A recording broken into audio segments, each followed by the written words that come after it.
नमस्कार शेतकरी मित्रांनो, कांदा उत्पादक शेतकरी बांधवांसाठी आताच्या क्षणाची सर्वात महत्त्वाची आणि मोठी बातमी। कांदा संदर्भातील कांद्याच्या भावात वाढ होणार का? कांद्याच्या भावात वाढ होणार तर कधी होणार, किती होणार, कशामुळे होणार, काय महत्त्वाचे कारण, सविस्तर थोडक्यात संपूर्ण लाईव्ह अपडेट बातमी आपण यावेळीच्या माध्यमातून जाणून घेण्याचा प्रयत्न करणार आहोत। तरी महाराष्ट्रातील तमाम कांदा उत्पादक शेतकरी बांधवांना एकच विनंती आहे, व्हिडिओ शेवटपर्यंत बघा, अतिशय महत्त्वाचा व्हिडिओ आहे।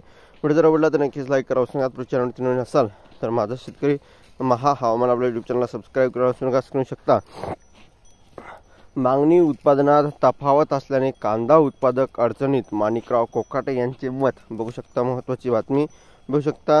अजित पवार हे आमचे प्रमुख आहेत, त्यांचा अनुभव मोठा आहे, ते नेहमीच आम्हाला सूचना करत असतात। माध्यमांनी त्यांचा कसा अर्थ घ्यावा हा त्यांचा अधिकार आहे, मात्र माझा जन्मजात स्वभाव स्पष्ट आणि परखड आहे।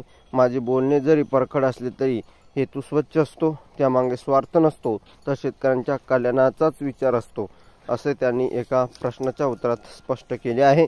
शेतकऱ्यांना उत्पादन खर्च कमी करण्यासाठी उपाययोजना केल्या पाहिजेत।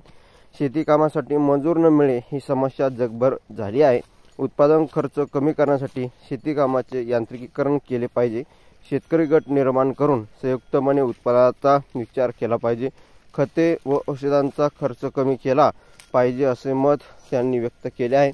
एकंदरीतच या ठिकाणी शेतकऱ्यांची विचारपूर्वक कांदा पिकवला पाहिजे। एकंदरीत चांगला भाव मिळाला की सगळेच जण कांदाच करत सुटतात, मग उत्पादन वाढते आणि भाव पडतात। त्यासाठी 9 महिने टिकू शकेल अशी कांद्याची जात संशोधनाची शोधली आहे, तिची लागवड केली पाहिजे।